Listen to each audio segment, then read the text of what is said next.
Bienvenue dans le 1945 de ITV. L'Afrique doit s'approprier sa propre histoire pour se mettre sur les rampes de l'émergence. C'est la conviction du juriste Mohamedou Mouniroussi, l'invité du jury du dimanche. Dans son ouvrage prône une réforme profonde des institutions pour une adéquation avec les réalités sociales africaines. Également en sa qualité de constitutionnaliste, Mouniroussi préconise un mandat présidentiel unique de 7 ans pour une gestion plus axée sur les résultats. La synthèse de votre rendez-vous hebdomadaire jury du dimanche, c'est avec Abdourahmane Li. Les sirènes de Gao, l'Afrique après 60 ans d'indépendance. C'est le titre de son livre. Pour Mohamedou Mouniroussi, l'Afrique doit s'approprier sa propre histoire pour espérer se développer. Une appropriation qui, selon l'auteur, doit passer par un retour aux origines africaines de l'humanité. Par ailleurs, le juriste décrit des institutions qui ne correspondent pas aux réalités sociales africaines. Il préconise des réformes. Il faut repenser l'État sénégalais, l'État africain à partir de nos dogmes, de nos manières de vivre. Pour le Sénégalais lambda, il n'y a aucun problème que le président de la République aille à Touba, se mette par terre et que le calife soit sur son fauteuil au-dessus de lui. On peut être président de tous les Sénégalais et si on parvient à mettre en place un système étatique qui est le nôtre, qui part de nous, de nos vécus, de notre culture relationnelle entre les puissances, on peut avoir un président de la République sans pour autant lui coller l'étiquette de l'autorité suprême parce que dans la pratique, ce n'est pas le cas et ça ne sera jamais le cas. Une autre réforme que prône le constitutionnaliste, c'est un mandat présidentiel unique de 7 ans. Une réforme qui, selon lui, pourrait participer à la dépolitisation de l'administration, mieux, encourager les élus à la mise sur pied de programmes plus axés sur les résultats. Vous n'avez jamais entendu parler des élections présidentielles mexicaines parce qu'il n'y a pas d'enjeu. Le président en exercice n'est pas candidat. Ainsi, dès qu'il arrive, ce qui l'intéresse lui, c'est les résultats. On va aller vers la dépolitisation de l'administration. Regardez ce qui se passe dans les élections à 2 mandats. Le renouvellement du mandat pose toujours problème parce que celui qui arrive au pouvoir dès son premier mandat pense déjà à son renouvellement. Deuxième chose, une fois le deuxième mandat fini, on pense à oui, mais est-ce qu'on ne pourrait pas rester pour un troisième? Allant vers le tripatouillage qui va susciter un soulèvement populaire occasionnant des morts. Une politisation sempiternelle de l'État du Sénégal.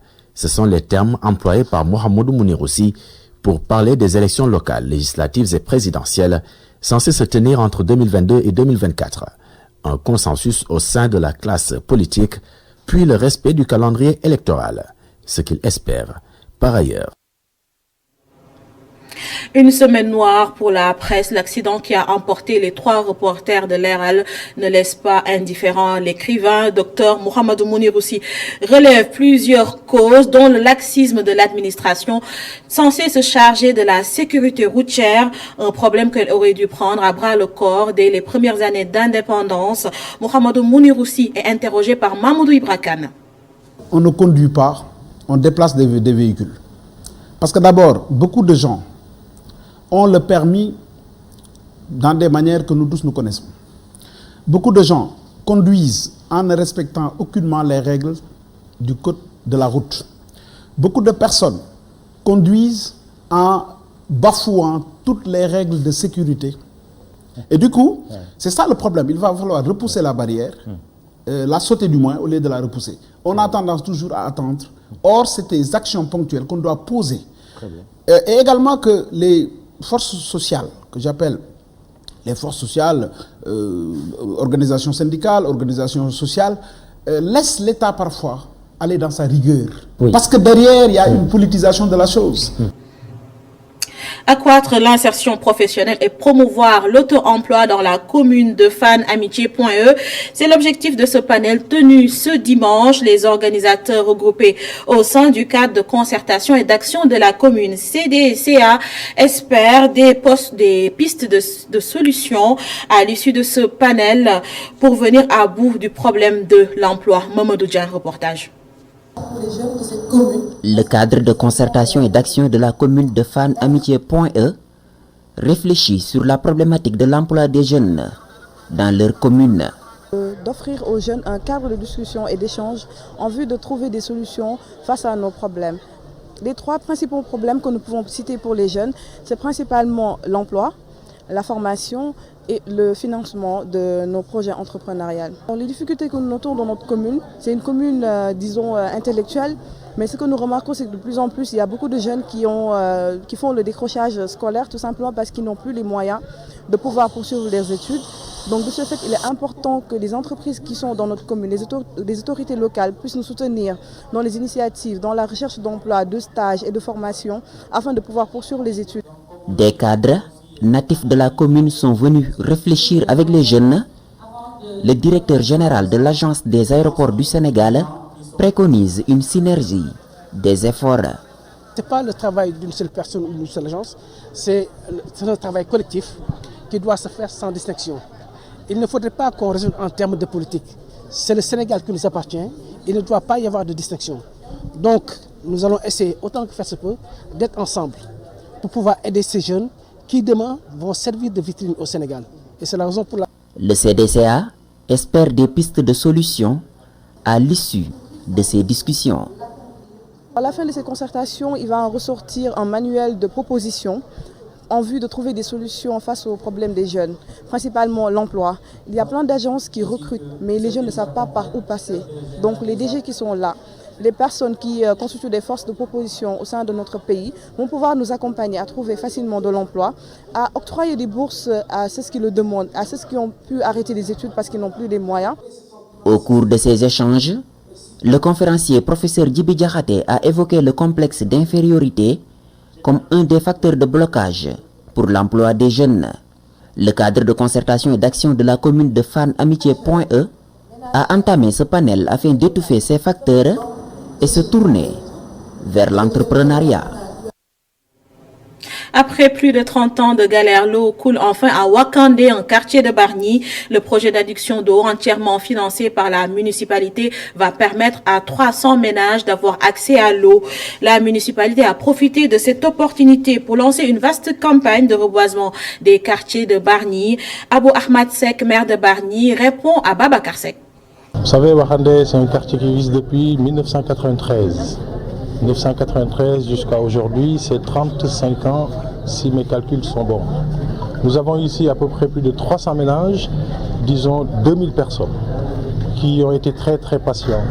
Mais enfin, on peut venir aujourd'hui constater que les travaux d'extension financés par la mairie ont été réceptionnés et l'eau coule aujourd'hui dans nos maisons ici à Wakandé.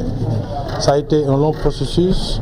Ils ont été très patients, mais il y a l'union, enfin. Et il n'y a pas plus symbolique que ce jour où l'eau est source de vie. L'environnement, c'est l'eau d'abord. Nous-mêmes, nous sommes faits essentiellement à partir d'eau. Tout ce que vous voyez, c'est ça. Et nous sommes très soulagés.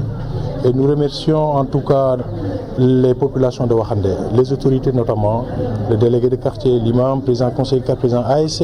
Et aujourd'hui, nous sommes chez le délégué Feu Alain Ngom, qui est le premier habitant de ce quartier en 1993 et qui s'est battu toute sa vie durant pour améliorer les conditions de vie de ses compatriotes à partir du moment où on a également lancé la campagne de reboisement en présence des autorités pour suivre cette campagne puisque nous célébrons, je l'ai dit, symboliquement la journée de l'environnement. L'arbre aussi, c'est au centre de tout. Environnement à présent, le ministre de l'Environnement et du Développement durable annonce pour bientôt la finalisation d'un recrutement de 10 000 jeunes. Abdou Karim Sall précise qu'ils seront déployés notamment dans les aires marines protégées afin de renforcer la surveillance des écosystèmes et préserver la nature de façon globale. Il a également profité de la cérémonie officielle de la Journée mondiale de l'environnement hier à Toubacouta pour annoncer l'érection d'un poste de garde sur le site du Mirador de l'aire marine protégée de Bambouk. Le ministre de l'Environnement au micro de Pape Ibrahima Ndiaye et Moussa Fall. La crise écologique engendrée par la dégradation des écosystèmes représente une grande menace pour l'humanité.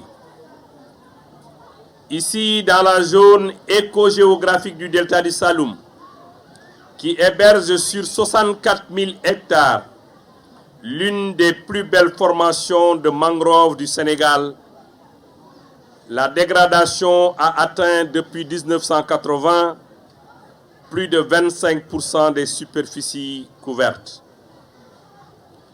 Cette situation s'explique surtout par une exploitation abusive des ressources procurées par les mangroves qui jouent un rôle primordial dans le développement socio-économique local.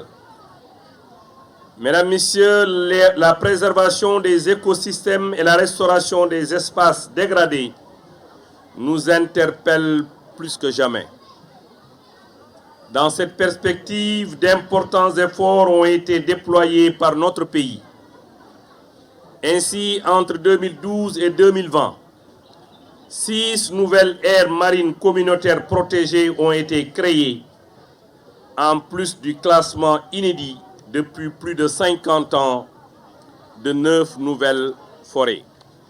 Sur instruction du chef de l'État, 10 000 jeunes seront très prochainement recrutés pour appuyer les efforts de lutte contre la déforestation, le reboisement, la lutte contre les feux de brousse, la protection de l'environnement et la lutte contre le péril plastique. Et Sédhiou n'est pas en reste. La région a célébré également la journée mondiale de l'environnement dans le lycée Balamoussa Dafé. À cette occasion, un appel à la mobilisation est lancé pour relever le défi de la préservation des écosystèmes face aux multiples menaces. Khadim Diallo, chef de service régional de l'environnement et des établissements classés de Sédhiou, est avec Ousmane Demba.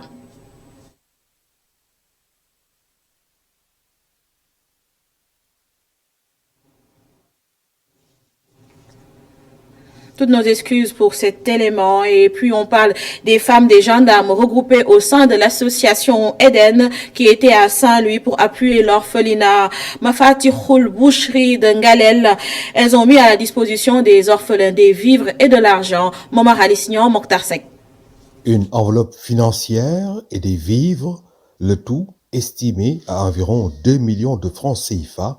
Tel est le don qui a été remis à l'orphelinat Mafatihoul Boucherie de Saint-Louis par l'association Eden, Entente pour le développement de l'enfant et de l'environnement, qui regroupe en son sein les épouses des gendarmes du Sénégal. Suñu association bi nga xamné moy Eden, Entente pour le développement de l'enfant et de l'environnement, nga xamné mo bolé soxna kilifa gendarmerie ñoo ñëw tay ci orphelinat soxna Astou Mbaye bi pour ñëw jàppale ci ko indil ko ay dons. Moyens yi ngeen gis yëpp du ñun ñoko mom, gendarmerie moko mom, waaye ñun ñoko mom rek benn la, mais ñom ñoo ñuy jàppale ndax xam nañ ne ci li ñuy dox ci lu baax la, ci li ñuy dox ci social la, te gendarmerie ku xam gendarmerie xam ne gendarmerie sociale daf ciy dox. Dañuy dem ci suñu veuve yi di leen dimbali, dañuy dimbali suñuy orphelin, waaye tam yamalewuñu ko suñu biir, ñi ngi génn ci biti di jàppale képp koo xam ne am néew di doole ñu fekk la fa nga nekk jàppale la ci li nga nekk, rawatina mbirum xale. Les responsables de l'orphelinat, qui faisaient face à de multiples difficultés, saluent cette initiative de l'association Eden. ma am mbégte loolu maa ngi leen di sant di leen gërëm di leen ñaanal di leen bàyyi ak yàlla ak yonent bi ak jimmi alxuraan pour ñu daan ndongo yi daan xéewalu dama daan jël paani di dugg ci marché yi di maajaal altine ak vendredi bu ne yaayu daari ñëw na waaye tey xooli jëmm yi sell yi ma sunu borom booleel ñu indi fi ay xéewalu ceeb ay dëwliñ saabu meew amul lu ñu indiwul kon lépp damay sant sunu borom rek. Rien n'est plus beau que le sourire d'un enfant et Eden s'engage à continuer à soulager le calvaire des petits orphelins. Pour avoir décidé d'acheter un armement russe, le Mali voit la France suspendre ses opérations conjointes avec l'armée malienne, analyse Mohamedou Mouniroussi. Par ailleurs, concernant le coup d'État du colonel Assimi Goïta, qui n'arrangerait pas la France, même s'il le condamne, et à son avis une sorte de rectification. Mohamedou Mouniroussi est interrogé par Mamoudou Ibrakan. Vous savez très bien que l'imam Diko était le leader charismatique du Mali. Et en face de la faillite de IBK, ils avaient peur que la population plébiscite l'imam Diko, qui est un imam musulman et très rigoureux sur la charia. Pour la France, on préfère un coup d'État qu'à l'arrivée. Pourquoi Amadou Djouri a été tué? Parce qu'il a refusé de vendre son uranium à la France. Et on l'a tué, on a mis un lieutenant, petit lieutenant Chini Kounché, que tu connais, qui a été le prédécesseur de Chenabré. Il y a pas qui. Le Mali a décidé d'acheter de l'armement russe. Ce que les Français n'ont pas accepté, raison pour laquelle ils se retirent. Il faut comprendre que, ce que disait le général de Gaulle, les pays n'ont pas d'amis, ils n'ont que des intérêts. L'intérêt de la France, c'est que l'armement émane de chez eux. L'actuel homme fort du Mali a décidé de s'orienter vers la Russie. Et une semaine après l'assassinat de Youssoufa, un immigré gambien, des milliers d'Africains ont battu le macadam à Saint-Étienne, au sud-est de la France. Ils s'insurgent contre les violences et agressions à l'endroit des immigrés. Les manifestants disent basta au meurtre et réclament justice pour Youssoufa. La correspondance de Abdoulatif Diop. Des centaines de personnes, en majorité africaines, ont battu le macadam ce week-end à Saint-Étienne, en France, pour protester contre les agressions et les meurtres que subit la communauté issue de l'immigration. Ces immigrés dénoncent ces formes de violence cruelles perpétrées à l'endroit des immigrés de France. La dernière en date est celle de Youssouf, un immigré gambien vivant à Saint-Étienne. Depuis plus d'une semaine, des vidéos qui montrent un groupe de personnes attaquant une jeune personne de couleur qui a reçu des coups de couteau en essayant vainement de se défendre. Fait le tour des réseaux sociaux. Cette agression ignoble est la énième d'une série qui sème la peur en France. Ce samedi, des milliers de personnes ont sonné la mobilisation pour dire non aux violences et aux agressions à l'endroit des immigrés. Une façon, selon les organisateurs, d'interpeller encore une fois les autorités pour que ces agressions cessent une bonne fois pour toutes, histoire de faire justice pour Youssouf. Et c'est la fin de ce 1945. Merci à vous de l'avoir suivi.